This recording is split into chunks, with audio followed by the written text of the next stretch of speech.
Hare Rama, Hare Rama, Rama Rama, Hare Hare. Welcome to today's class. In today's class, we're going to be talking about how easy it is for a devotee to leave his or her body. And how yesterday we had discussed how the Yamadutas don't care for the devotees. Only the Vishnudutas care for the devotees. And we have some quotes in how easy it is to be Krishna conscious, that we think it's difficult. How easy it is to be Krishna conscious, and how easy it is to leave your body. And first, I have a new Gandharva pill. Let's see if this works better. If I can sing like a Gandharva, if that's possible. So, welcome. We had a lot of questions yesterday. Went overtime. So maybe I need to stop earlier and make time for questions. And then yesterday we sang a song that went like this. I was having fun after class yesterday. I have to show you what I was doing. Hold on. This was really interesting. You're going to like this. Hold on and don't go anywhere. Yeah. You remember that song, Lord Chaitanya's Moon is Rising? We sang yesterday?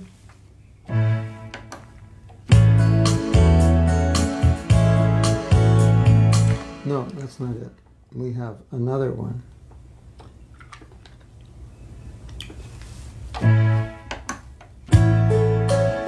Yeah. Everyone sing along. Lord Chaitanya's moon is rising, although it's not at all surprising that we're dancing in the street, telling everyone we meet we're going home. We're going home. I know the next line, but I didn't learn the other ones. The world is dark and full of sorrow. Will there come a bright tomorrow? Will the heavy-hearted man ever see daylight again? Or will he cry? Forever die. Okay, now we're going to chant the mantra. Here's the best part. Hare Krishna, Hare Krishna, Krishna Krishna, Hare Hare, Hare Rama, Hare Rama, Rama Rama, Hare Hare, Hare Krishna, Hare Krishna, Krishna Krishna, Hare Hare, Hare Rama, Hare Rama, Rama Rama, Hare Hare. Srila Prabhupada ki jai.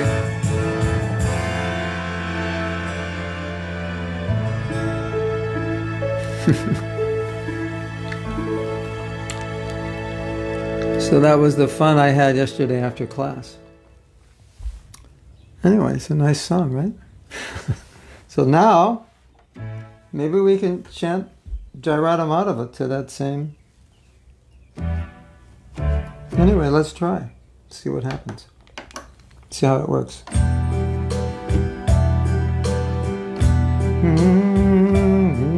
Jairada Madhava Kunjabi Hari, Jai Radha Madhava Kunjabi Hari, Gopi Jana Bala Mani Bharat Dhari,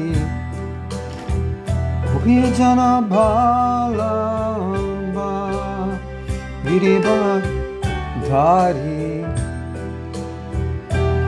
Yashodhanandana Rajajana Ranjana Yashodhanandana Rajajana Ranjana Yashodhanandana Rajajana Ranjana Yashodhanandana Rajajana Ranjana Jamuna Tira Banachari Jamuna Tira Banachari.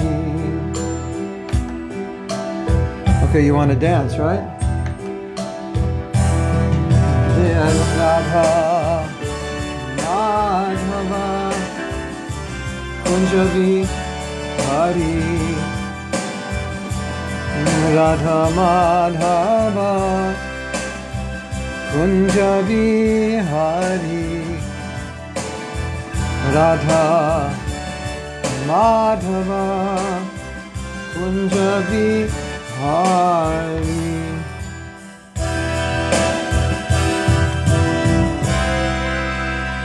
Susi Radha Madhava Ki Jai. Oh Premanandi Hari Hari Bol. I just read something this morning amazing.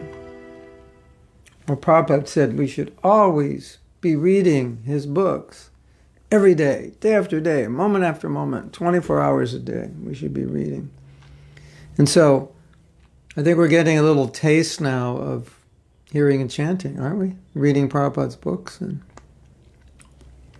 so this is the process. Hearing and chanting and discussion. And you can go back to Godhead like that. Right? Simple, right? Why is there so much light on my face? My effulgence. Wow.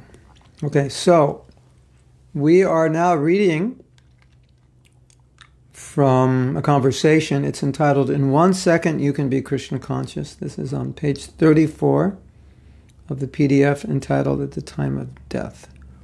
So, I think, Kamaniya, you're here. We can put this up. If we haven't put it up yet.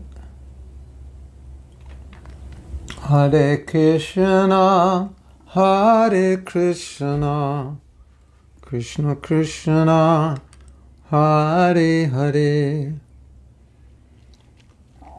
Very soon you're going to get the meditation, the guided meditations I promised you. I'm just working yesterday on it. Okay. Tomorrow we have the opportunity to hear live from a saintly Vaishnavi who is in first stages of her body after battling aggressive cancer. Her name is, wow. She's going to come on the show. Her name is Krishnanandini Devi Dasi. Wow. She is very senior disciple of Srila Bhaktivedanta Swami congregation. I think she's a disciple of Prabhupada, actually. No? Is hosting her on Zoom. It will be streamed. When? I will share the link here. Okay, fantastic. Okay. So, that sounds amazing. I believe she's a disciple of Prabhupada.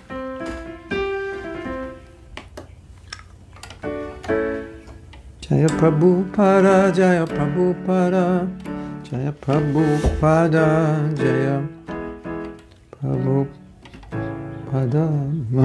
Prabhupada, Jaya Prabhupada, Jaya Prabhupada, Jaya Prabhupada. That's all you have to say is Jai Prabhupada. Everything will be just fine. Hold on a second. Everything will be just perfect. You just say Jai Prabhupada. Okay. I've become like a perfectionist about sound and light. It's I tell the devotees to do classes. I said you should have good microphone and good lighting. That shows mercy to your audience. Okay. So, guest. How long will it take for anyone to achieve perfection? How many stages one must go through? How many years? How many centuries? No, this is entitled, In 1 Second You Can Be Krishna Conscious. Lecture November 30th. No, that's not what I'm reading from. Maybe you skipped ahead. No, it's the one before that. Company put the one before I'm reading. I didn't read this yesterday. How long will it take for anyone to achieve perfection? How many stages one must go through? Or how many years? How many centuries? Prabhupada. No. There is no stereotype rules that you have to do it for so many years. So many. It depends on your personal energy of progress. It's very simple to understand. Suppose a man is diseased. No doctor can guarantee that, quote, this will be cured in so many days. You see, it depends on the situation of the patient's condition and accepting the treatment. Similarly, it can be cured in 1 day, or it may not be cured in 1,000 days. That will depend on the patient. Good point, right? We have got instances that one got perfection in Krishna consciousness within a few seconds also. That is also possible. Because it is spiritual, it does not depend on any material rules and regulations. Important point. It depends on my seriousness. Just like in Bhagavad Gita, you have got the instruction by Lord Krishna. Sarvadamam pratyajamamekam sharanam braja. Aham tam sarva papebhyo mokishami ma suchaha. Mokshayishami. Or as Prabhupada would say, mokishami. In Bengali, you drop the S. Abandon all varieties of religion and just surrender. I shall deliver you from all sinful reaction. Do not fear. You know, I did a CD. You ever hear that? And it went something like this.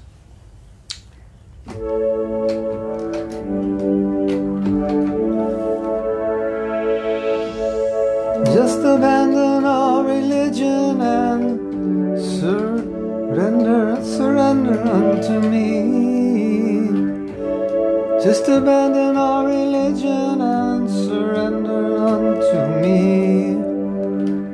Sarvadhamam paritaja, mamekam sharanam braja. Aham sava papebhyo, mokishami ma suchaha. It's there, somewhere, one of my CDs. What's it called? If you go to mahatmasmusic.com, it's called, what's it called? Maybe it's called Live. Stay High Forever? No. I don't even know my own CDs. Who knows? Tell me. What one is it on?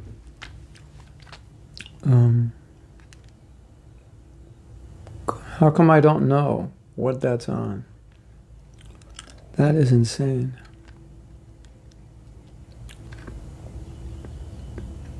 Maybe Stay High Forever.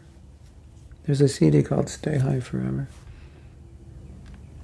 Maybe it's on that one. Anyway, I chant some verses.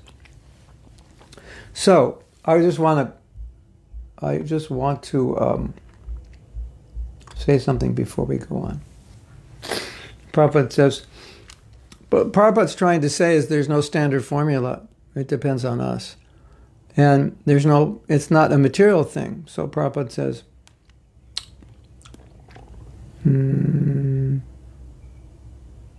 it's spiritual. It does not depend on any material rules and regulations. So, in other words, he's seeing that the man is thinking, okay, what's the material formula? Like, you do A, B, and C, and you get a result, because materially, that's how things work. And Prabhupada's saying it's not like that. Because ultimately it's not like that is because it's a relationship, right? So, it's like, You can say there's a science of relationships. You do certain things, the relationship will get better. Or you do certain things, it will get worse, but not necessarily always exactly like that. So, in this situation, or in this discussion, Prabhupada is basically saying, how long does it take to be Krishna conscious? Krishna's ready. It's up to you. He's waiting for you. So it's not like he's got the gates locked or something. Oh, he's waiting for you to walk through the gate. You just don't want to walk through. You're walking another direction. That's basically what Prabhupada's saying. It's not like you have to go through so many stages. You just have to walk through the gate, but you're walking away from the gate. How long is it going to take? Well, if you're walking away from the gate, it's going to take a long time, because when you figure out you're walking away from the gate, then you have to turn around, and all that time you spend walking away, you have to walk back. And sometimes it feels like that, becoming a devotee, right? All those lifetimes of walking away from Krishna, we have to learn how to walk back.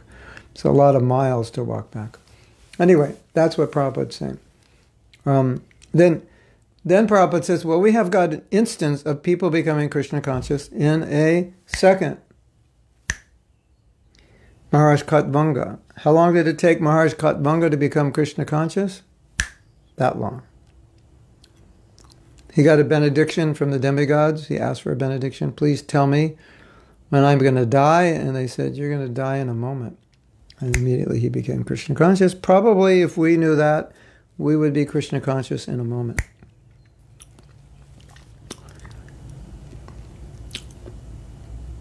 Right? If you knew that? Okay, here's the question for today. If you knew you were going to die in a moment, could you become Krishna conscious in a moment? I think the answer is you probably would. Immediately surrender at that moment. Wouldn't you? So that means, well, let's say, if you knew you were going to die tonight, would you be more Krishna conscious today than yesterday? Of course. Which means, you remember yesterday's class, right? 20 things you can do to be more Krishna conscious. All right, today's class, if you didn't get 20 good answers, if you were going to die tonight, how would your day look different than yesterday? That will also help you. Because when you're pushed up against a wall, you realize, yeah, I can be more, do more than I normally am and do. I was reading, last night and this morning, I was reading an article written in 1957. It's an amazing article that circulated our movement way back in the 80s or maybe late 70s. And a man did research on celibacy. And the article is a physiological explanation of the benefits and why it's beneficial. And it mirrors very much the Ayurvedic explanation of the retention of semen. And he has everything that Prabhupada ever said about the retention of semen. It's in there. And so basically he was saying if you don't retain your semen, you're kind of losing your brain, basically, and losing your health, and you're calling death. And he gives so many examples of insects who have sex and die, and then examples of human beings, older men, who died having sex or right after, and animals also. So he's making this point that is actually debilitating in so many ways. And as I was reading this, I thought, of course, even if someone's addicted to sex, if they knew they were going to die the next time they had sex, probably they could control it, because that's pretty strong impetus, to stay alive, obviously. So sometimes it's nice to think like that, like I'm not motivated to do something, but if I knew that if I did this, I would die, or if I didn't do that, I would die, probably I would do it. Of course, you might say, but that's not real because that's not happening. That's true. But it just shows we can do a lot more if the motivation is strong. So if we say, I can't do that, or I could never do that, or that's impossible, then I would say, think again, would there be a situation where you were up against a wall where you could actually do it? And the answer is probably yes. If that were the situation, I probably could. And this actually, it's been studied a little bit, because with serial rapists who said, I can't control myself. And it said, well, if I were there at the moment you were about to rape a girl and I said, if you touch her, I'll kill you, would you stop? And they all said, yeah, I would stop. So that means you could stop if the impetus is strong enough. So that's a strong impetus to know I would, if I knew I was going to die tonight, how more Krishna conscious would I be? A lot more, obviously. So that proves Prabhupada's point. How long does it take to surrender? Well, I may never surrender. I may go on forever. But if I knew I was going to die tonight, I'd probably surrender. I think most devotees would just go, okay, give up everything. Krishna, I'm yours. So that's Prabhupada's point. It only takes a moment. It may only take a moment. Maharaj Katvanka knew he was going to die, and boom, he surrendered. And here's another interesting point. How long does it take to make a decision? Well, it actually takes us a moment to make a decision. Or you might say, well, it took me 10 years to come up to that point where in one moment I can make the decision. And that's also true. But at the same time, you did make the decision in a second. You finally made it. So how long does it take to make a decision? A second. You could make a decision right now. It would only take you a second. But you may hesitate to make it. So I think that's Prabhupada's point. How long does it take to surrender? A second. As I told you before, I was with Prabhupada, and he was asked this question, and Prabhupada said, it just takes a moment.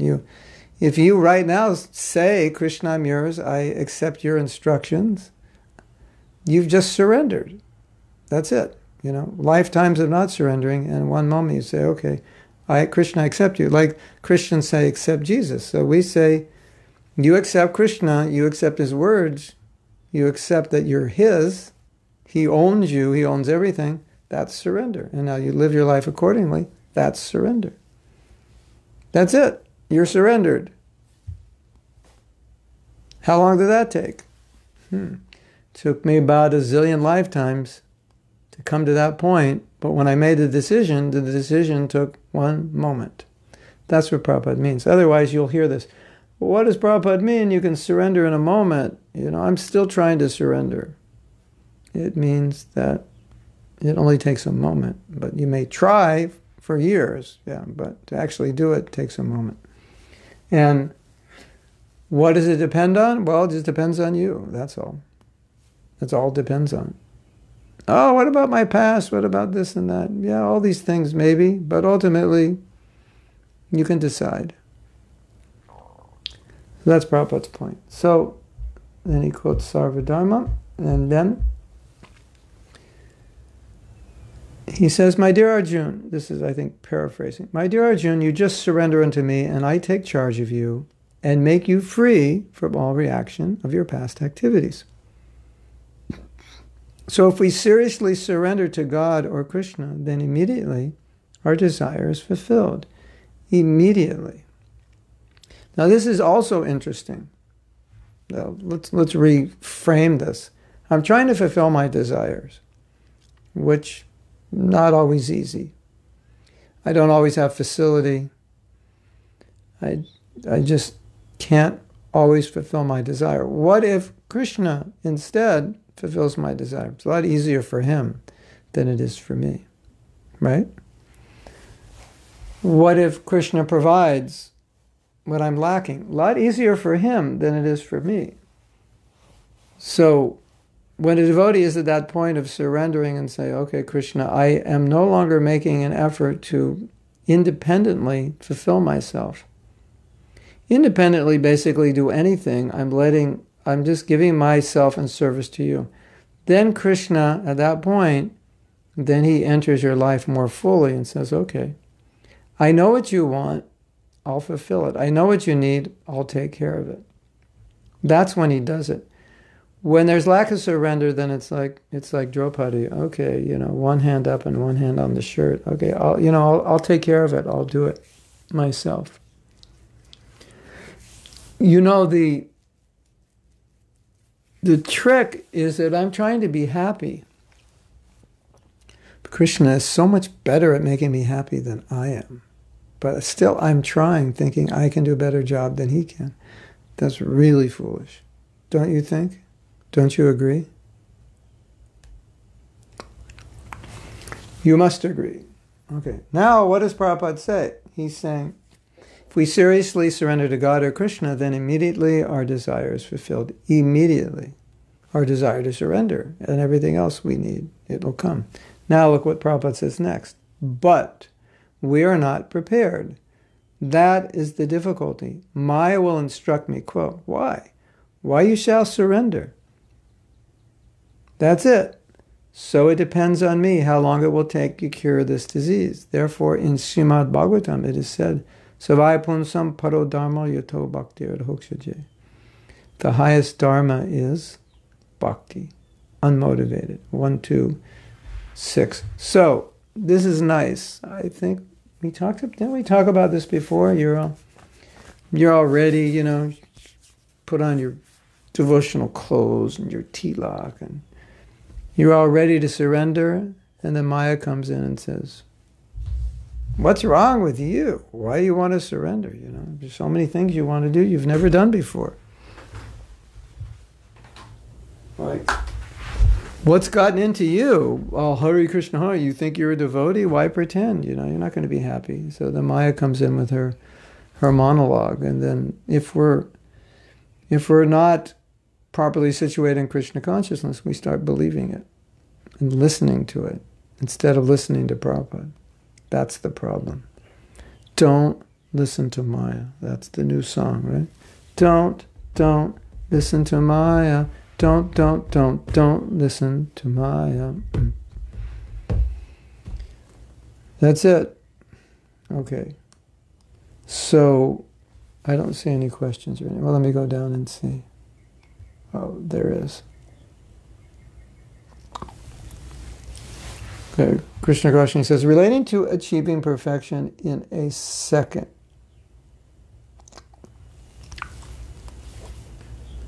It seems that to get to this 1 second, probably many lifetimes are required. I have doubts that in 1 second we can just become Krishna conscious. In 1 second, in 1 second, in 1 second, you can be Krishna conscious. Yeah. Just takes 1 second. You only need 1 second. Only need 1 second to be Krishna conscious. Yep, it's true. Now, you decided to become a devotee when you were 17 or whatever. How long did that take? Yeah, one day you just decided, I'm going to become a devotee. And that only took 1 second. Only took 1 second. Only took 1 second. So that's what Prabhupada means. I think also what we have to understand is the point that Prabhupada's making is it's total free will decision, and there's nothing material blocking you. I think that's really the essence of what he's saying. There's nothing stopping you but you. Oh, no, nothing stopping me but me. Oh, no. That's what Prabhupada is saying. You're the only one who can stop yourself. Whoa, yeah. It's such an interesting concept, right? Ultimately, no one can stop us but us. That's a good teacher. No one can stop you from becoming Krishna conscious. No. There's only, here it is, write this one down and send it to me. There's only one person who can stop you from being Krishna conscious. You. Or should we say, there's only one person who can stop me from being Krishna conscious? Me. You're the only one who can stop you from being Krishna conscious. Now, we always think it's Maya. Nah, Prabhu, you don't understand. It's Maya. I want to be Krishna conscious, but Maya is stopping me. No, not exactly. Okay, yes, Maya is stopping, but Maya can't stop you if you don't allow her to stop you, right? So Before we were devotees, we were engaged in Maya. We didn't even know what Maya was. We were being pulled by our minds and senses, doing so many things that were not making us happy, but still, we would do them over and over again. And we learned about Krishna consciousness. What did we do? We stopped giving in to Maya, right? We made a decision. So, Maya was still there after we became devotees. But she was no longer stopping us from being Krishna conscious because we decided we wanted to become devotees. So we are the only ones who can stop us. Maya is a facilitator, obviously, but she can't do anything if you don't engage with her. That's the simple fact, right? Maya cannot do anything. Like I often say, Maya is coming and saying, dance with me. Dance, dance, dance, dance with me. And when we become devotees, we say, no, no, no. Go, don't dance with me, dance with someone else. So we can say Maya is the problem. But as you know that famous statement, and Prabhupada said, well, Maya is not strong, your purpose is strong. Your purpose is weak. No, Maya is as strong as your purpose is weak. That's the basic equation. So I think this is important. No one can stop me from being Krishna conscious, but yours truly. I'm the only one who can stop myself. Maya is strong. And Prabhupada said, no, she's not strong. Your purpose is weak. That's the problem. Nobody can stop you. Nobody can stop you. Nobody can stop you but you. That should be the name of this. We have to change the name of this class. No one can stop you from being Krishna conscious except you. It's the man in the mirror that causes all your problems. And Prabhupada said this. And Krishna says in the Gita, it's the mind, your worst enemy. And Prabhupada said, what's the biggest problem? You. What's the biggest obstacle? You. So we want to say, no, the biggest problem is Maya, or the biggest problem is this. It's my wife, it's my husband, it's the government, it's Donald Trump. No, Prabhupada's saying, you're the problem. You are the problem, because none of these things can stop you from being Krishna conscious. And all of these things can stop you if you allow them to stop you.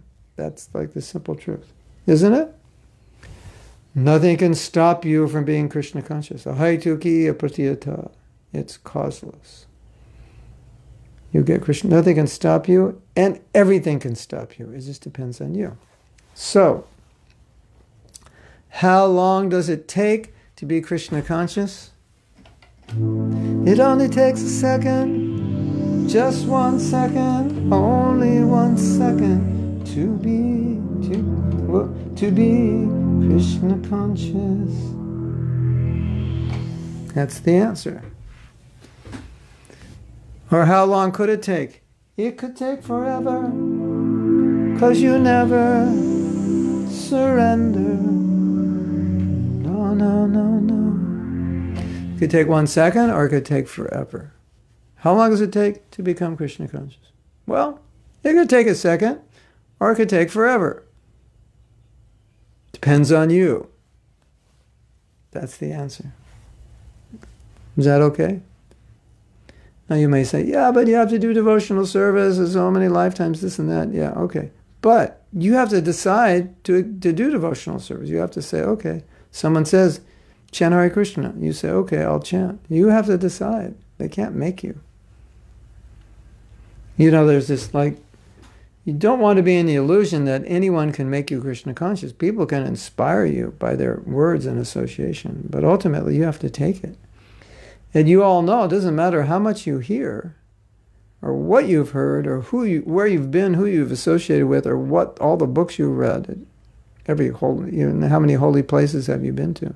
None of that matters. I mean, it matters, but in another sense, none of it may matter if you don't take it properly. If you at heart want to enjoy Krishna rather than serve Krishna, you can go to every holy place in the universe. And your desire to enjoy may still remain. And you can meet one devotee on the street and at that point surrender and become a devotee. And that's happened. So I think that's the best way to look at it, rather than try to see other causes. It doesn't seem like, I can do this just in a moment. I'm conditioned. Yeah, that's all true. It's real. That we're not denying that it takes time and purification. But what we're saying is the ultimate decision is with you. And nobody outside of you can stop you from making that decision. Only you can stop yourself. No situation, nobody. Nobody. There ain't nobody who can stop you. That's Oh Lord, there ain't nobody who can stop me from surrender. Now I'm the Southern preacher. There ain't nobody who can stop you from surrender. Only you can stop yourself. That's the philosophy. Hare Krishna. I just don't want to surrender. Surrender, pretender. Whoa. Yeah, that's sung by Gauravani. 35 years of doing it my way. Now I surrender. Yes, but before I would like to take initiation. No, after you surrender, then you take initiation. Not before. First you surrender, then we talk initiation. No, let me take initiation and then that'll help me surrender. No, pay now. No credit. No initiation credit. You gotta buy it with cash. Put your cash on the table, money talks. That's how it works. And so what does surrender mean? Well, surrender's like, wow, that sounds like climbing Mount Everest. But we're just talking about doing service, avoiding frivolous activity, following 4 principles, chanting 16 rounds. Nothing impossible. That's what we're talking about. And I can tell you from my personal experience that being surrendered to Krishna, giving this body to Him, giving this mind to Him, is very exciting and very exhilarating and very blissful. I swear, I promise you, that if you give your body, you give your mind, you give your heart, you give your words, you give your tongue, you give your ears, your eyes, if you give that to Krishna, you will be one very happy person. And if you don't, you're not going to be as happy. And all you'll get then is material happiness. There's nothing that can compare. And we have to understand the reality that surrender is not something which is exclusively given to Krishna, because everybody's surrendered to something, right? So that's important to understand. I've surrendered my eyes to look at something. I've surrendered my ears to listen to something, my tongue. We're all surrendered. I mean, what does it mean to be pulled around by Maya? It means to be surrendered to your senses. So if you're surrendered to Krishna, then you become dear to Krishna. What more? The Prabhupada said, what more could you ask for than becoming dear to Krishna? There's nothing greater than that. Right? What more could you ask for? Become an associate of Krishna. Think, well, I don't know about that, It's one of the things I want to enjoy here, Okay, enjoy them in Krishna's service. Enjoy them as a surrendered soul. Okay, I want to enjoy. But it belongs to Krishna, I offer it to Him, then I enjoy it. Enjoy it as His prasadam, not as the center of enjoyment. So that's the criteria. Okay, I'm not a pure devotee yet, I understand that.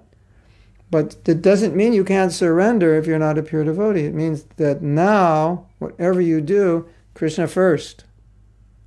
Krishna is the first enjoyer. That's the idea. Right? Krishna is the first enjoyer. That's surrender. Is that okay? Vrindavani ki jai. Vrindavani gets to hear class because she's in Houston. Miss Music. Stay high forever, that's it, yeah. I think that's what I sang. Sarvadama Paritalja Mamekam Sharanam Braja. I used to sing higher. Ham Tam Sarva Papebhyo Mokishami Ma Suchaha.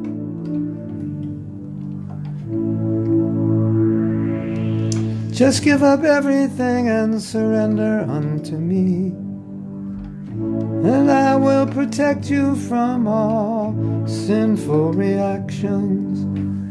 I mean, what a deal. What a deal.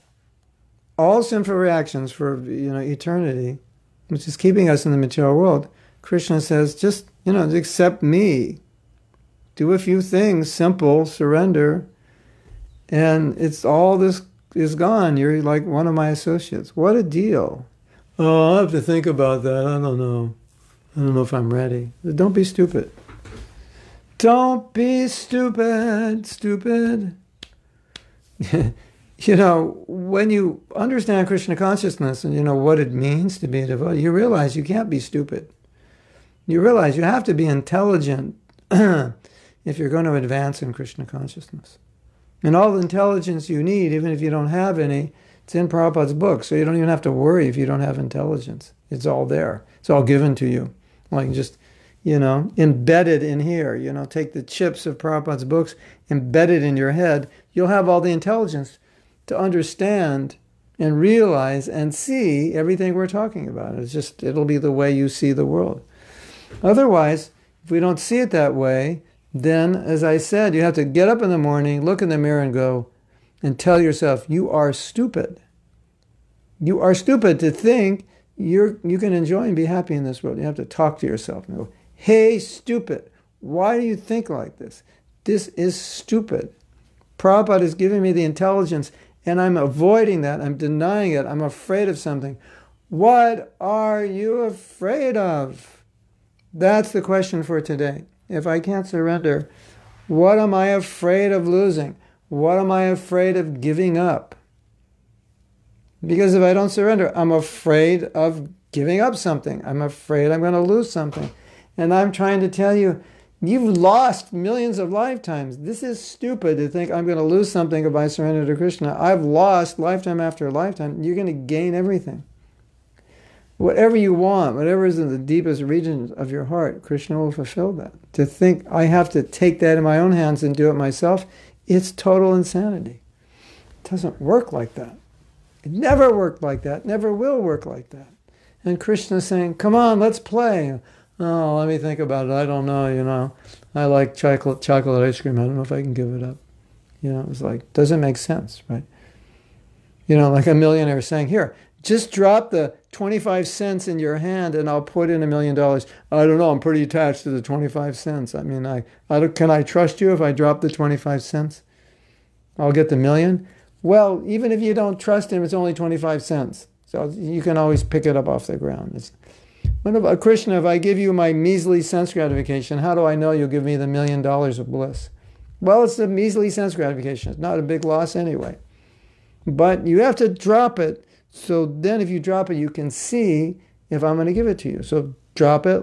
As long as your hands are like this, Krishna can't put the $1 million in it. You got to drop it and put your hand down and see what happens. Oh, I don't know. What if he doesn't give it to me? And I've seen devotees, they surrendered and their lives weren't good. It's just like endless, I don't know, Prabhu. Yeah. So, don't be an I don't know, Prabhu. Well, I don't know, Prabhu. It's not easy as you think. And, a lot of devotees have tried and they're not really happy. And, I don't know. And I don't know. Don't be an I don't know, Prabhu. You'll stay around lifetimes in the material world saying, well, I know Krishna says this, but I don't know about that. I'm not sure. I'm not convinced. Yeah, Hare Krishna. All I can say is, I'll pray for you if you feel like that. I don't know.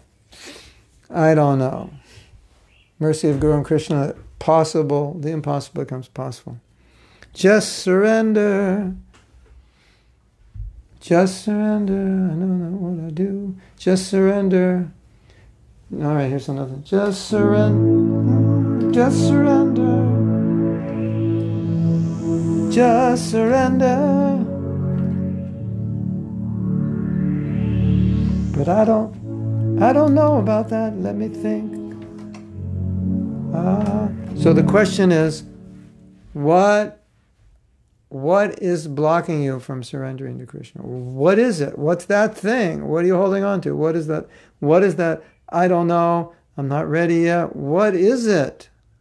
And when you look at what it is, you realize it's nothing. It's insignificant. But right now we're thinking, it's a big thing. If I surrender, then, what if they send me to Siberia to peel potatoes? And Nadi will say, it's nice here in Siberia.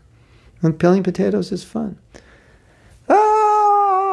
Siberia, peeling potatoes? No. No, Nadi will say, it's blissful. Peeling potatoes in Siberia is blissful. It's for Krishna. So we have all these crazy ideas, I can't give up this and that. And then we're holding on.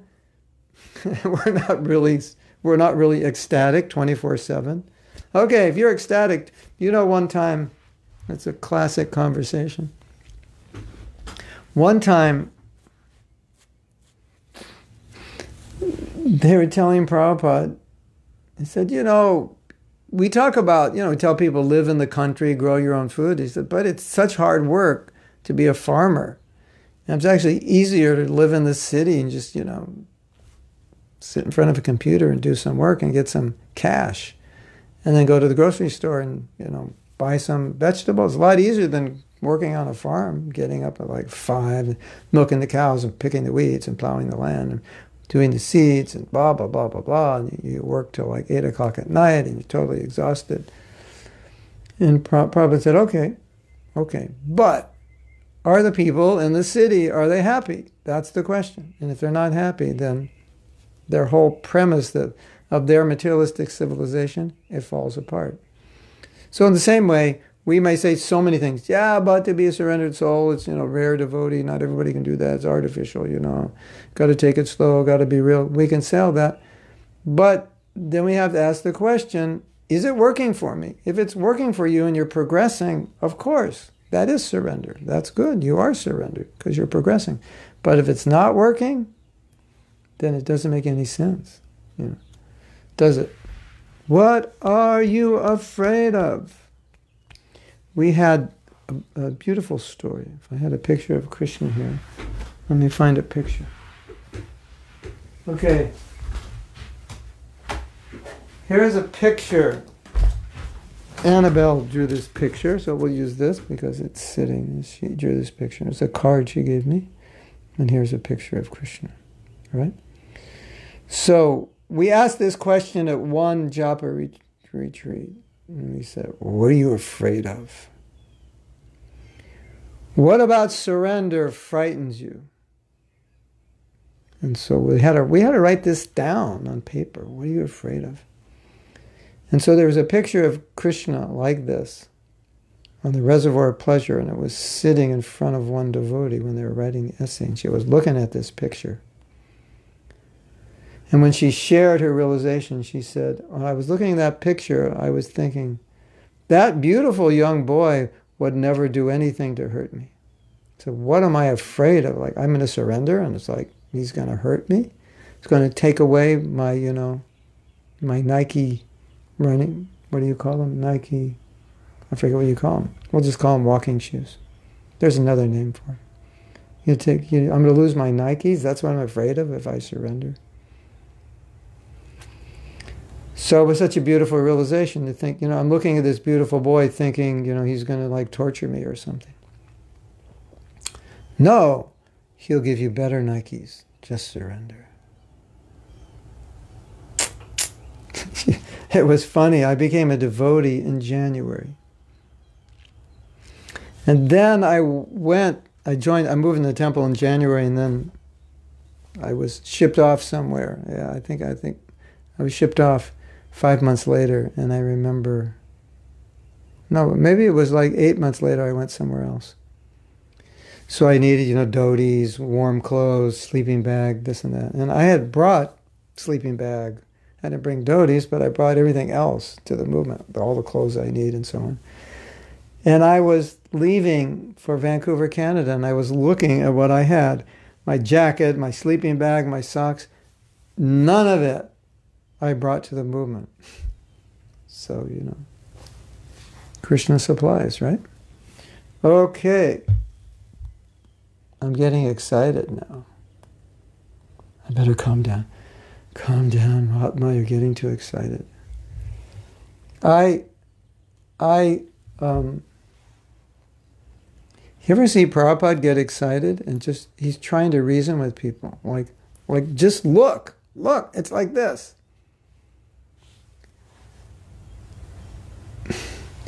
A lot of times you talk to people and they don't understand, isn't it? Do you ever have the experience you're speaking to someone and they can't understand? You're saying, material world, this and that. What are you talking about? It's great. And you realize that for some people, in this life, they'll never understand. And, what's their lifestyle? What are they doing? And you look at their lifestyle and you think, yeah, with a lifestyle like that, what can you understand? And, Krishna consciousness, it requires some purification, some subtle brain, a philosophical mind. So this is what we're trying to cultivate. And if we don't cultivate this, then we become, for lack of a better word, okay, we'll be politically correct. We become less intelligent, which is a synonym for stupid. It's just a politer way of saying it. But Krishna consciousness is for intelligent people. Okay, Para Ananda says, okay, I can't read anymore. In connection topic, one may have question. Previous time people know when they die. Brahmins have such knowledge. Or what knowledge was popular in the community? Actually, there's medical symptoms. There's certain symptoms when you're ready to die. It's not like a secret. I mean, you don't know you're going to die in a car accident, but with diseases and your body is breaking down, there's certain things that happen, so you just know. So that'll happen.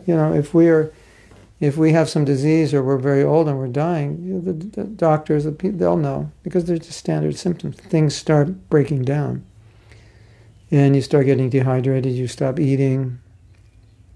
You don't have energy. You're mostly sleeping. The voice, the death, what they call the death rattle. All these symptoms are there. So, but if we're smart, we'll think, well, all the symptoms are already there now. It's just they're not pronounced yet. But you don't have the same energy you had when you were 20 or 15, and you're not going to have the same energy on your deathbed. You'll have no energy. It's gone. So, the energy it's going away. So we're slowly dying. From the day you're born, you're slowly dying. So, Para Ananda, the warning is already there. The warning is already given. What's the warning? Wrinkles, gray hair, bad knees, bad back. The warning is there. And the warning is there all around us. You come to Florida, there's 10,868 bugs appearing at every moment. And most of them die in a few hours. So you get to see a lot of dead bugs. So death is around you. Yes, you ever see, put flowers in a vase and after a while they die? Yeah, we see it all the time. We don't think anything of it. We think, yeah, the flower died, I'm alive, everything's fine. That is less intelligent. That's Prabhupada's point. It's like look at what's happening. So yes, we will know. And right now we already have the warning, we're getting old. Hare Krishna. And you too will get old. Guaranteed you will get old. And there's nothing you can do about it. But we're looking forward to getting old. We're preparing to go back to Godhead. Anna looks very happy. You see how happy she looks? Maya is a she, and gurus are men, generally. Well, now, yeah, we have female gurus. So, all the men are, yeah. Well, worse, woman is a personification of Maya. So don't get within 10 miles of a woman, otherwise you'll fall into Maya. Right? Hare Krishna. Yeah, okay. So women is a personification of Maya, right? So what does that mean? Well, for a pure male, she's not a problem. But for a lusty man, yeah, then she's a problem. So what's the problem? The woman or the lust? The lust. Jai Devananda. Devananda's in Las Vegas. Sometimes, Krishna Karshini says, sometimes people may surrender out of laziness, in the sense that if problems come, a devotee does nothing to fix their problem or rectify the situation, just expecting Krishna to do all the work. It's expecting expecting Krishna to do all the work, real surrender, only if there's nothing you can do. Like, sometimes you're in a situation and you can absolutely do nothing about it. You can't make any effort that's beyond you to solve the problem. Then that would be surrender. That's what you should do in that situation. But if you, in the name of surrender, don't do what you need to do, yeah, that's not surrender. Surrender means do what's going to help you become Krishna conscious and avoid doing what will be a problem for your Krishna consciousness and depending on Krishna. So depending on Krishna means you work with dependence on his empowerment, his intelligence, and so forth. So it depends on the situation. Surrender as an excuse for laziness, yeah, that can be there. There's always lazy people everywhere. They'll find their way into the Hare Krishna movement. Actually, they have found their way into so much into the Hare Krishna movement that Prabhupada had to write a purport about lazy people. You know the famous purport, lazies and crazies. No more lazies and crazies, please. Go away from our temple, please. This is not a hotel. What did Prabhupada say? It's not a free hotel. Prabhupada said, it's not a free hotel for lazies and crazies. It's in the Chaitanya Charitamrita, those words. So yes. It's Kali Yuga, so what do you expect? People will try to use religious movements. But we should not be like them. We should understand the tattva and act accordingly. Only I can stop myself from being Krishna conscious. Okay, that's a good one. Can you send me that? Well, who's compiling all our t-shirt lists? Shorter's always better. Look in the mirror. That's the one who can stop you from being Krishna conscious. Okay, that's too long. Oh yeah, so many new songs. We have hundreds of songs now. Stop thinking about Maya. Stop. She will soon be gone. Don't. Oh. This is the song for non-devotees. Don't stop thinking about Maya. Get her now before she goes. So for us, it's don't stop thinking about Krishna. Don't stop thinking about Krishna. Don't stop. Maya will soon be gone. As soon as you think about Krishna, Maya's gone. As soon as you think about Maya, Krishna's gone. So Gopal Anandadas. Since one can surrender to Krishna in 1 second, but simultaneously one always retains free will, so that being said, one can unsurrender in 1 second as well. Yeah, we talked about that. We talked about what do we call it? De-surrender. Krishna, I'm taking back my surrender. I changed my mind. I'm de-surrendering unto you. I want to have a de-surrendering process, a de-initiation process, a de-Krishnizing process. I just want to go out and enjoy, quote unquote. Yeah. So, in a sense, this process of surrendering and unsurrendering is going on all the time. Surrender to Krishna, surrender to Maya, surrender to Krishna, surrender to, that's the battle. But that battle only takes place up to the stage of Nishta. Then when you get to Nishta, the battle's kind of over. And especially over on the stage of Ruchi. Because Nishta means steady. You're pretty much over the battle. It's just residual now. Like when you've been sick or you've sprained a leg or something. You don't sprain a leg. You sprain a knee or an ankle. Then, when it's almost healed, it's pretty much like it's healed, even though you feel a little pain, it's a little weak, but basically you use your body as normal.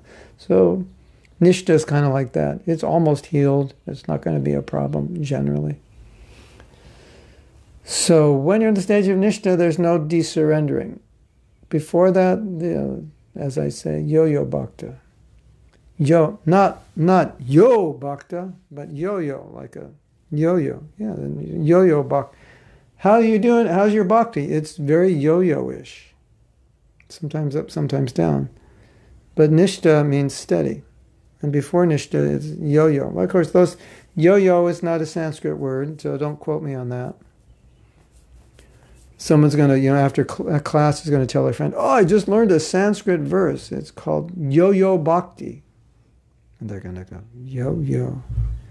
Because yo-yo is yo-yo, yam, yo, ya. But yo-yo bhakti is not a technical term. It doesn't mean anything other than the yo-yo. It means something, but not in Sanskrit. The yo-yo goes up and down. So yeah, that's what happens until you get to nishta. You're surrendering and, okay, I don't know about this surrender stuff. I'm kind of tired of that. We had this one devotee. He was a riot. I don't know where he is now. This was back in like 72 in San Diego, when some of you were just infants or old men and women in another life.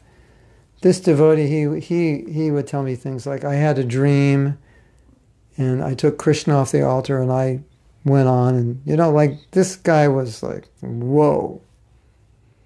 Can you believe that? He had dreams like that. Instead of dressing the deities, I just pulled Krishna off the altar and I stood up there.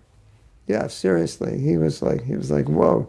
You have no idea the Maya I'm in. You're all thinking, whoa, I thought I was bad. But have you had a dream where you took Krishna off the altar and you stood there? He would have dreams like that. And he used to say, he was dead serious, but it was so funny. He was funny in his own serious way. He said, every day I need 1 hour for Maya because I have too much Krishna consciousness in my schedule. I can't handle it all. I need a 1 hour Maya break. Okay.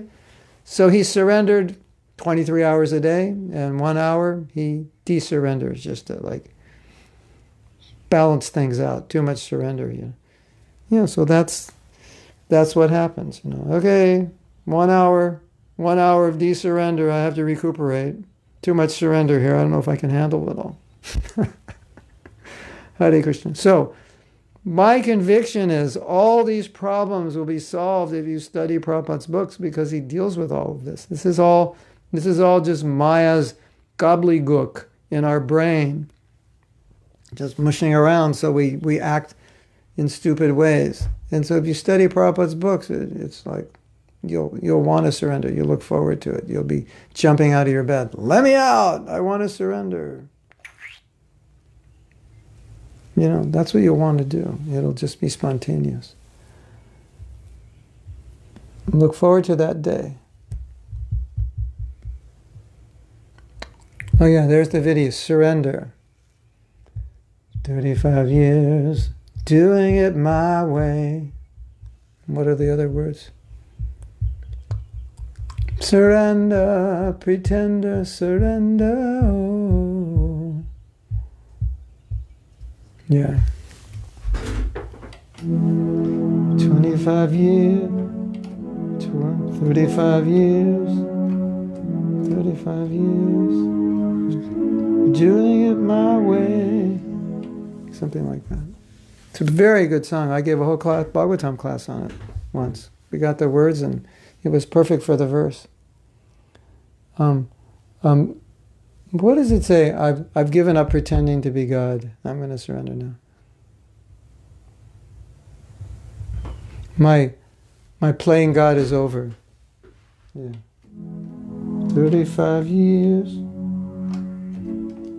35 years. 35 years. Oh, how does it? 35 years. I don't know. I don't know how to play it. Doing it my way. My playing God is over. Now I surrender, surrender. It's a great song. Okay, on a meeting before I die. Oh, I want to surrender before I die. I want to get initiated. And then I can die. Yeah. Well, Anna, here's the thing. The interesting thing about initiation is it doesn't happen at the ceremony. It happens when you surrender. Prabhupada was also asked, so what about all these people, they don't get my books? I mean, they get my books, but they never, no, the Buddha said, Prabhupada, what about the people who get your books, but they never meet you, and so they can't take initiation? He said, they read my books, that's initiation. So it's an initiation in the sense of initiated into knowledge. So you give yourself to basic practices of Krishna consciousness. You're actually a disciple. And then you formalize it when you know you can do it steadily.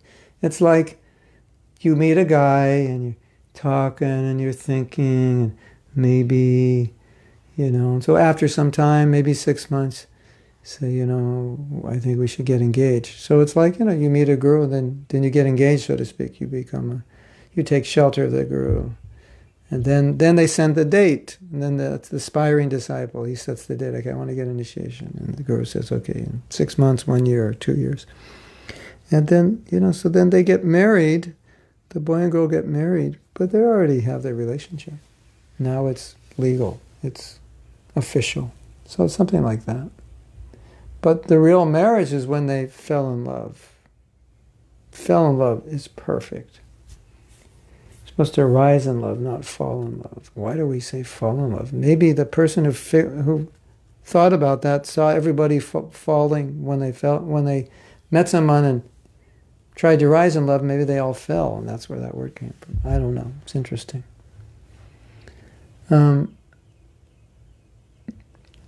Vera from Russia has a question. How not to stop yourself from surrender and service? Yeah. Just let go. Everybody, raise your hands to the spiritual world and just let go and say, Krishna, from this moment on, I am yours. This is our version of, Jesus, accept me in your heart. Our version is, from this moment on, I'm yours. Lord Rama said, whoever says I am yours, I protect, I become there. Hold on, let's see if I can find this. If there's anything like that, there is a verse where Lord Ram says something like that. I am yours. It's the closest thing to the Christian. I am yours. 99. I am yours. To whomever, even once surrendered unto me, pleading, I am yours. I give eternal fearlessness. This is my solemn vow. That is from the Ramayana. Sakrideva prapano yash tavashmiti chayaschate abhayam sarvadat tasmai dadamye tad vratam mama. What a verse! Okay. To whomever even once surrenders unto me, pleading, I am yours, I give eternal fearlessness. This is my solemn vow. Beautiful. You like that? How do you do it? Here's another one.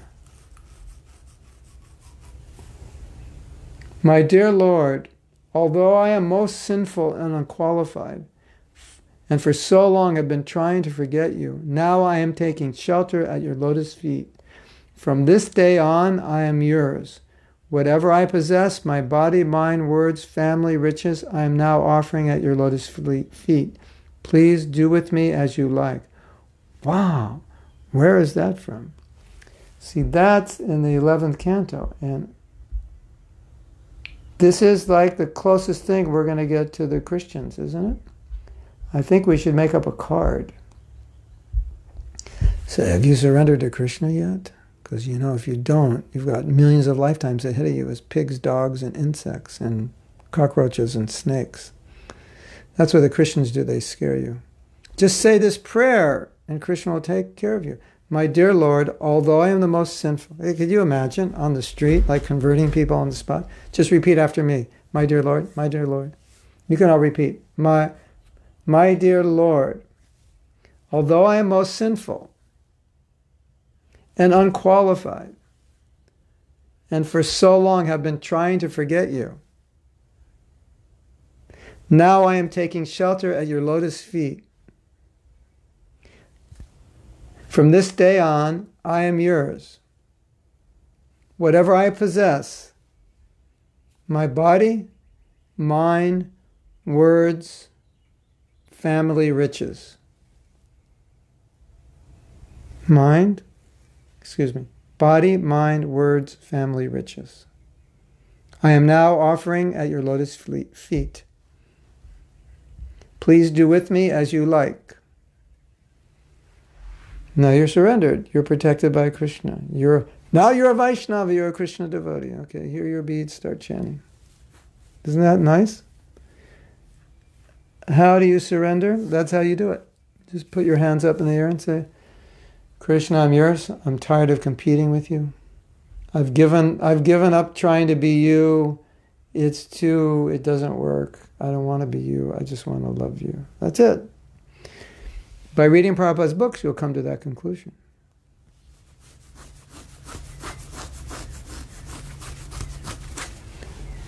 Just surrender. Just surrender. It's easy to do. Just surrender.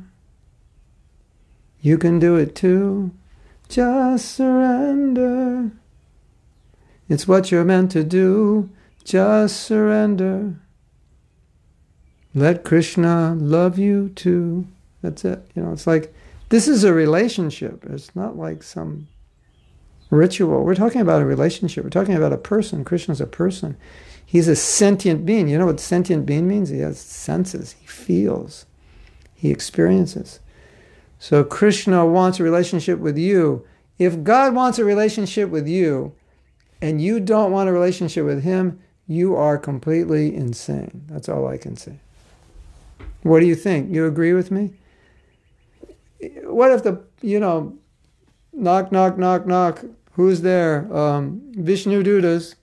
What do you want? I'm busy. Krishna wants a relationship with you. Me? He wants to like go on a walk with you. Really? Yeah, he wants to have fun with you. He wants to play with you, you know. Really? With me? What would you think? Would you say, well, I'm too busy, or I don't really care about him? If you said that, you would be number one complete crackhead, insane person ever. But that's what we're doing. Krishna is asking for a relationship. I don't know. Let me think about it. I don't like cows that much, tell you the truth. Cow dung doesn't turn me on. I don't know. If I'm your friend, I have to hang out with cows. This doesn't sound good. I don't know. I have to think about this. How stupid can you get? So, I think it's very, very good for us to realize how stupid we are. Krishna's coming and say, I want a relationship with you, and we're stupid enough to say, no, actually, I'd rather have a relationship with Maya, to tell you the truth. Hello? Anybody home here? Anything up here? So we have to put it in those terms to see how stupid it is. And then it's going to start to make sense. That surrender is just natural. It's what we should do. And if we don't surrender to Krishna, then who do we surrender to? To Maya. You don't have a choice. So, it's like it's one or the other. So choose your poison. Well, choose your poison or choose your nectar, but it's going to be nectar or poison, one or the other. Surrendering to Krishna is not poison. We just think it's poison. Okay.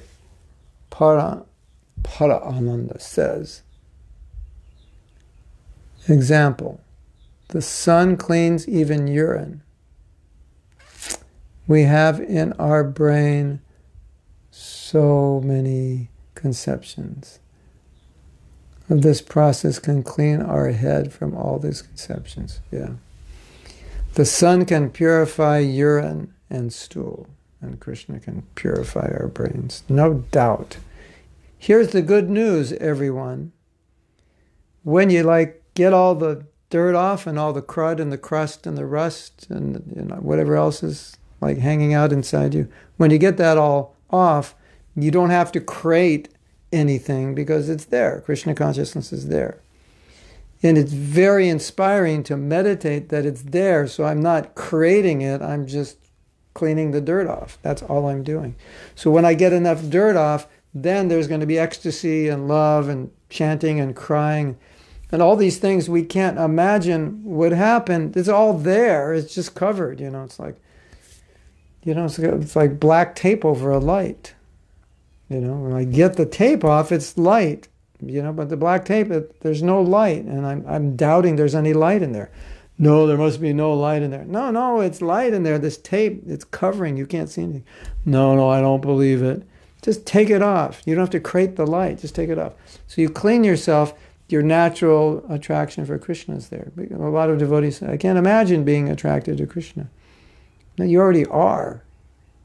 It's just, you got it covered up by so many layers of stuff you don't believe, you don't even remember. You don't believe. So it's always helpful to think, I'm not trying to achieve something, I'm trying to uncover something. If I'm trying to achieve Krishna consciousness, that's like climbing Mount Everest. But if I'm trying to uncover something, it means I already have it. It's like, oh, where did I put my keys? I have keys, I just don't know where I put them. I'm looking around the house trying to find them. I'm not looking around trying to create keys. That would be hard. I'll have to recreate my keys. I don't know how to do that. But I can find my keys. So you don't have to create Krishna consciousness. You have to find it. You have to uncover it's buried. Get all the dirt, dig all the dirt out, all the rust, all the stuff that's, decayed in there. Get it out, and then that's what you get. Rachel says, we are usually afraid to lose our false ego. Yes. I'm afraid to lose my identity.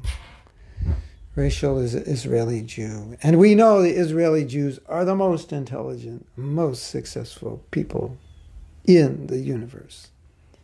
When you become a devotee, you won't identify as an Israeli Jew anymore. No more false ego of Israeli Jew. Of course, the joke, we have many Jewish devotees. And our joke is, of course we know that the Jewish devotees are the smartest. I mean, that goes without saying. That's our joke. That's our false ego. And, it's Jewish or, somebody in India from some caste or some family is thinking the same way. And some Irish guy is thinking, the Catholics are like that. We're all, yeah. False ego is the big one. These other things are just like byproducts of false ego. False ego is the big one. So you give up that. If you give up that, the game's over. You're like liberated, That's it. If you give up the false ego, you're liberated. You don't have to, if you give up the false ego, you don't have to worry about all this other stuff. It's all gone. It's all part of the false ego, how do I get rid of, how do I become humble? How do I become compassionate? How do I this and that? Just get rid of false ego. It's all there. Yeah. So, ladies and gentlemen, how do you give up the false ego? You become humble. Don't try to be number one. Try to be number 8 zillion quadrillion, and that's who try to be on the bottom of the pile, not on the top. You know that story? Let's see if I can do this story. There's this man, Prabhupada was talking to this man at the printers in Japan called Dai Nippon. They had a meeting, and at the end of the meeting, Prabhupada had got all these cards, business cards. And so they're talking to this young man, and Prabhupada said, "What's your goal?" And he took his card out of the pile, and he put it on top. He said, "That's my goal, to be on top of the pile." Great, you can be on top of the pile. And then you can die. And you'll be under the pile, like 6 feet under. So, congratulations. And if you showed that card to the devotees, then you ask the devotee, "Well, what's your goal?" And he'd take his card out and he'd put him on the bottom. He said, "My goal is to be on the bottom of the pile." So until your goal is to be on the bottom of the pile, you're battling with false ego. And the goal of Krishna consciousness is to take my calling card and say, "I'm das, das, das, anudas." 1,000 times anudas. To put my card on the bottom of the pile. That's what Krishna consciousness is. And if you don't want to do that, you have joined the wrong movement, I'm sorry to tell you, because the goal of Krishna consciousness is not you become, be a devotee for 50 years, you become the CEO, you become, like everyone polishes your toenails. No. That's the total opposite.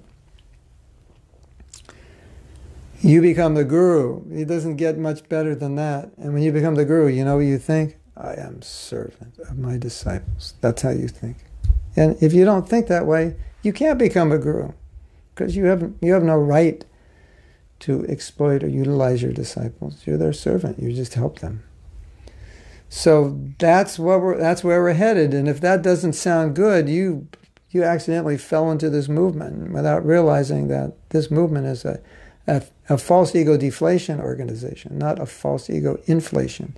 If you want false ego inflation, you have to go outside. That's where they inflate egos and give awards, and you can outdo others and get recognized and get your name in the paper and get your face all over YouTube and whatever else you want to do. But this movement is false ego deflation. And when your false ego completely deflates, you're there. That's it. And all your problems are solved. And so we want to keep the false ego inflated, and so we have so many problems. That is less intelligent.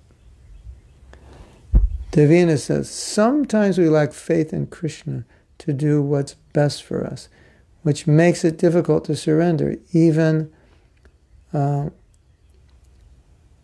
bit of ourselves to him. Yeah. It's like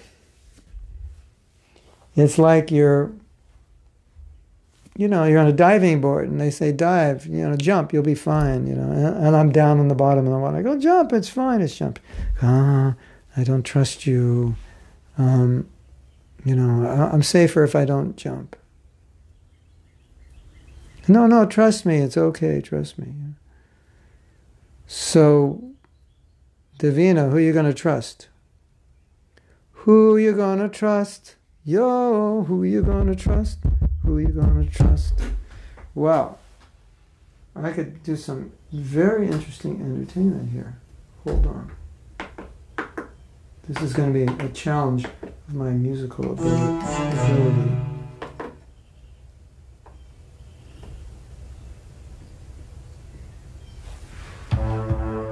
Wait a minute. Hold on.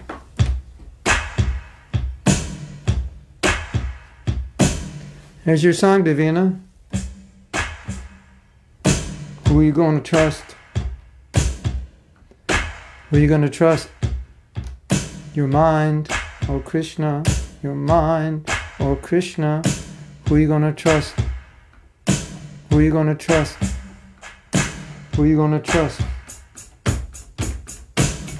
Your mind, oh Krishna. That's the choice. I don't know how to play a hip-hop beat, Someone's going to have to show me. I guess the way these classes are going, I'm going to have to learn how to rap, right? Because I don't know if I could enter that mode. But okay, so let's clarify something here. Davina said, she talked about faith. Difficult to surrender, lack of faith. Okay, so here's a really important point. It's not a lack of faith. It's, okay. Let's say I have 100, Davina's in England, I have 100 pounds. There was a time when 100 pounds was actually worth $200 US. Now it's like 120 or something. It's very sad. Sad day for the British pound. But let's say you have $100, so you spend it on something. And now you say, I don't have any money left. But you have what you bought, so you still have something, right? So I don't have faith in Krishna. What are you spending your faith on? It's not like you don't have faith. You bought something with that money, so you have wealth in another form. You have that $100, it's taken another form. Oh, I have no money. No, you do. No, I have no faith in Krishna. No, but you have faith. You know, faith is a fundamental of consciousness. And in the Gita, Krishna says, Shraddha Maya. He said, we're made of faith. The living entity is made of faith. Faith is an ingredient that we're made of. So when we say I don't have faith, it would be better for us, more helpful for us, and more accurate to say, I have faith in, whatever it is I have faith in. That is lessening my faith in Krishna. So that's why I said faith in the mind. Right?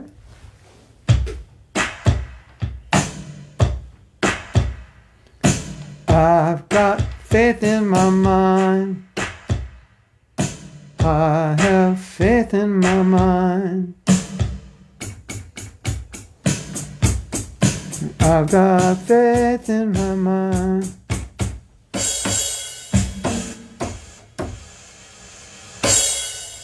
Or what is it that you have faith in? I have faith in the material energy.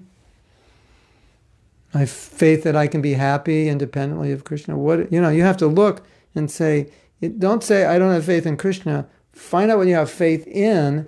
That's removing your faith in Krishna. That's lessening your faith in Krishna. That will help you. So that's another question for today. What do you have faith in that's taking your faith away from Krishna? Because you have $100 of faith. So if you spend it on Maya, $100, you have nothing. Or you spend 80 on Maya, you only have 20 for Krishna. So what are you spending your faith on that's leaving you with just a little change left for Krishna? That's the question. Does that make sense? Does that make pence? We say, does that make sense? Does that make pence? No, it's not the sense that we're talking about. We have sense in America. We say, does that make sense? But we mean S-E-N-S-E, not C-E-N-T-S. So we can't say, does that make pice? Or does that make pence? Does that make pence? Or does that make cent? No, it doesn't make pence or pice.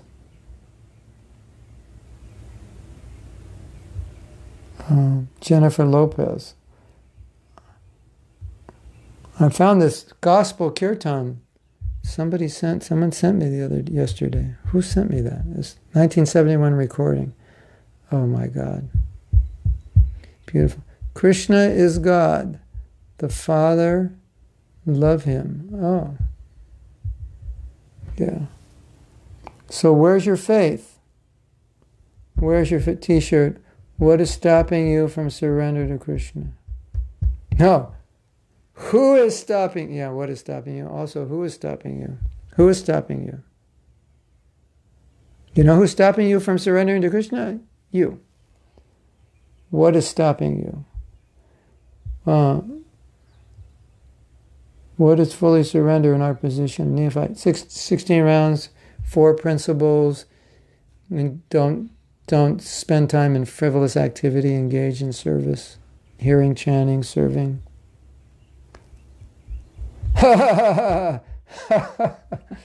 Who is stopping you from surrendering to Krishna? Look in the mirror for the answer. Marco must be a comedian. He's got all the good ones. I'm loving that, Marco. You get a gold star today for that one. Promote him in the class. Give him a gulab jamun. That was a good one. Or, what's the biggest obstacle to surrender? Look in the mirror for the answer. I love it. I love it. Should that go on the back of the t-shirt?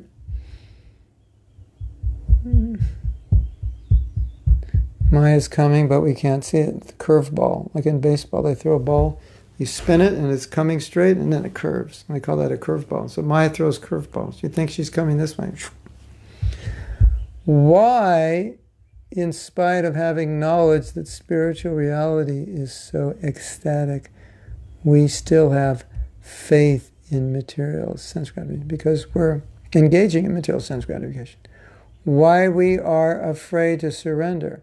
Why we think that we will be cheated by Krishna? Because we're used to not surrendering. And also because we're not intelligent. And we need more experience. You need, see, if you surrender and it's ecstatic, that helps you surrender more. So we may lack enough positive experiences in Krishna consciousness. Why we're afraid to surrender, why we think that we will be cheated by Krishna. Is there any answer? Expect the answer that we are stupid. Well, stupid is a good one. I'm so stupid. You like to sing Krishna Conscious, so after class, you just get in front of the mirror and sing, I'm so stupid. Stupidest person on the planet. I have Krishna and I'm running the other way. We need experiences. We need taste. That's also. So we need that higher taste consistently. So if I get the higher taste, but I get a lot of Maya taste, it neutralizes the higher taste. So that's the problem. So, Maya is the expert in covering. It's one of her Shaktis. So she makes us forget the taste. So there's got to be this consistent bliss and taste all the time. Then we'll be okay. That's what we need. Taste. Also, we need taste all the time, always engaged, always doing things that inspire you, always engaged. Hearing and chanting, relishing the nectar, relishing. More relish. We need to relish. We need to relish. It's time to relish Krishna consciousness by hearing and chanting about the all-beautiful Lord, all beautiful pastimes. Absorb your mind in thinking of the pastimes of Krishna. His beautiful threefold bending form. His beautiful flute playing, his smile, lotus-like eyes, lightning yellow dhoti. His loving glances at the gopis. His affection for his devotees. And Krishna's waiting for you, wondering when you're going to stop being stupid.